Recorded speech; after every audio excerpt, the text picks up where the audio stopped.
The temperature inside the captain's cabin on board the Avalanche dropped significantly in the weeks-long voyage to the Wall. The shivering sea was just as inhospitable as its name would suggest. The Avalanche was set to dock at Eastwatch to resupply before attempting the long voyage to Braavos. Arya heard a faint knock at her door before Lord Varys had presented himself with a low bow. Captain, I had hoped to have a word with you before we would arrive at Eastwatch. Very well, Lord Varys. We never discussed why you were so intent on joining our voyage. Arya asked as Lord Varys listened at the door to ensure they were not being overheard. It was only my intention to have a discussion with the Lord Commander. As war wanes, my birds tend to sing their songs more freely. Varys revealed. Lady Arya now gave Lord Varys her full attention as the conversation was likely to turn interesting. What songs would they be singing at the moment? Arya asked and patiently waited for a reply. She was slightly surprised as Lord Varys seemed nervous at what he was about to reveal. It is no secret that I conspired to place Daenerys' brother Viserys on the throne in place of Robert. But few had ever asked why. Lord Varys paused, and Arya thought it unusual he would be discussing usurping a Baratheon in front of its future queen. My co-conspirator resided in Pentos. He had long ago obtained the journals of the Rogue Prince. The Rogue Prince, as in Daemon Targaryen? The very same. Prince Daemon resided in Pentos for a time in exile prior to the dance. Much of this time he spent in solitude, poring over the histories and prophecies. Lady Arya seemed to sit up a little straighter in her chair. Funny you should ask about songs, which is just the prophecy Prince Daemon wrote about. A song, its lyrics predicting cold winds rising from the north, and that a Targaryen ruler would unite the realm against the coming onslaught. It appears that's exactly what Jon did, uniting the realm. Lady Arya pointed out to Lord Varys' dismay. Perhaps, but Sir Jon was no king at the time of his victory. So either Prince Daemon's prophecy was incorrect, or somehow Cersei was a Targaryen. Lady Arya laughed and Lord Varys' face turned stern. There are long-established rumors the Mad King had an affection for Lord Tywin Lannister's wife, Joanna, and further rumors that King Gendry was not only sired by Robert, but by Cersei as well. Tell me, Lady Arya, has your daughter ever dreamt of the future, or of dragons? Lady Arya combed through her memories. Brianna had never discussed something so personal as dreams with her before. Not to my knowledge, my lord. A pity. It would confirm and explain so much. But there is more to discuss. For this reason I conspired to place a Targaryen back on the Iron Throne. But another able-minded conspirator thwarted many of my plans. Littlefinger. You mean Littlefinger, don't you? Lady Arya asked and Lord Varys agreed. Indeed. What I planned to discuss with Sir Jon was my indirect involvement with your father's death. Not something I planned to discuss with you. But now it seems relevant given your plans to sail to Braavos. What would Braavos have to do with my father's execution? I can only convey rumors. But Littlefinger was deeply connected in Braavos, to the Iron Bank, and to the Faceless Men. I cannot help but feel he was involved with your father's execution. Given a faceless man was present in King's Landing at the time of Lord Eddard's execution. So how would this involve Bran? Of all the cities Bran could be taken to, it just so happens to be center of a league of assassins his sister once trained with. This plot has Littlefinger's prints all over it, I'm sure. Even in death he is still pulling the strings. But there are still missing pieces. I wanted to make sure you were aware, in case you stumble across any during your visit. Will you tell Jon of all of this? As soon as he's able to listen. Lord Varys responded. The pair exited the captain's quarters as the wall was now clearly in view. The Avalanche made careful rudder adjustments to avoid all the ice floating around the port. Shortly thereafter, the ladies Mira and Gilly joined Arya near the brow. The three ladies slowly made their way across and stepped foot on dry land for the first time in nearly 2 weeks. Samwell and Sir Jon patiently waited for their docking, but Gilly ran towards her husband, embracing him quickly. Jon then embraced Arya as she noticed Sam kissing Gilly passionately. How are the seas, Your Grace? Arya scowled at Jon, referring to her engagement. Just remember, you were royalty long before I was. Lady Arya gestured to Sir Jon's grin. Is there any word from the capital? She asked as she broke Jon's embrace. King Gendry and Lady Sansa were injured, but are expected to make full recoveries.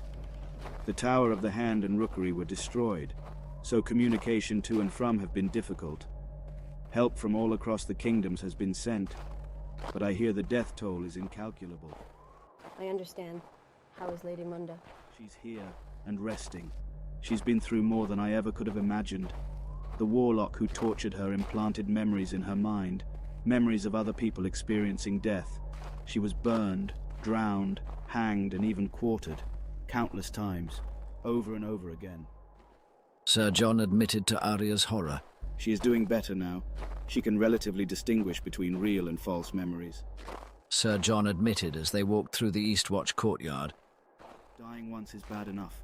I unfortunately will experience it twice, but she died hundreds of times, and the warlock got what he wanted from her.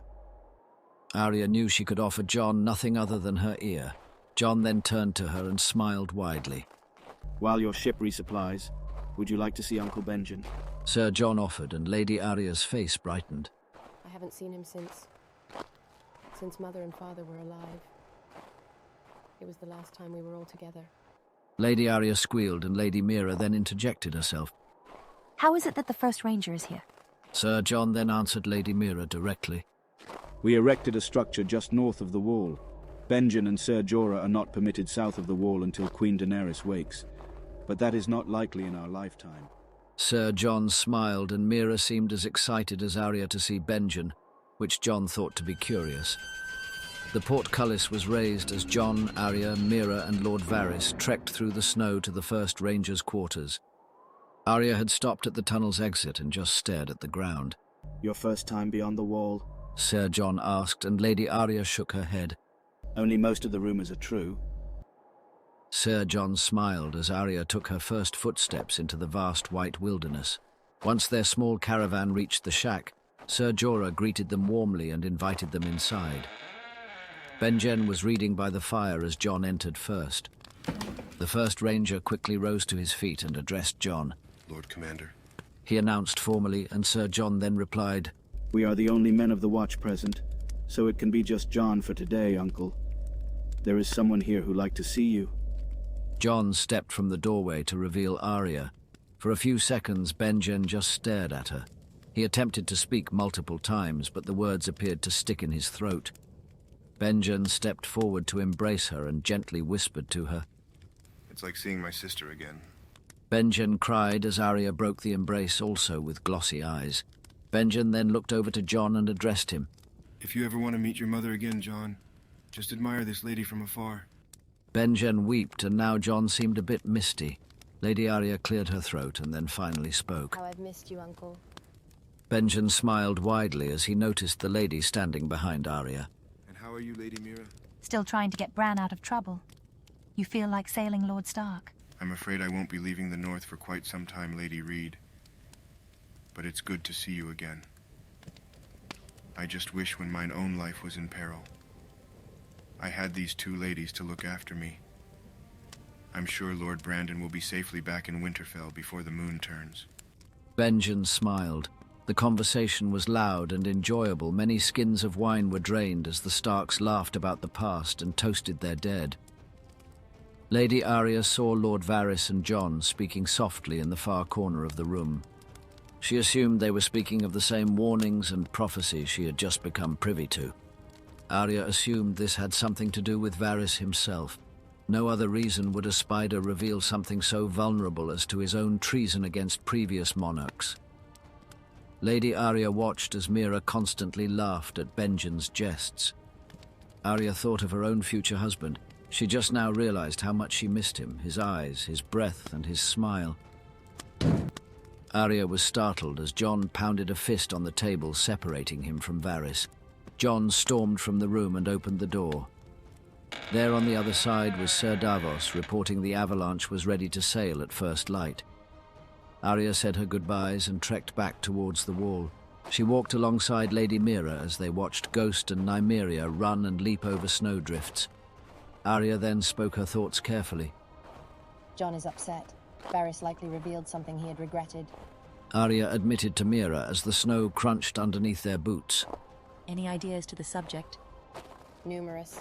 Targaryen heritage, Bravos, Brandon, or even my father's death. Arya revealed, and Mira seemed interested as she continued. You said you didn't have feelings for Bran. You loved him like a brother. But my assumptions were not far off. Mira rolled her eyes slightly, for she likely knew of Arya's next assumption. So, for how long have you fancied my uncle?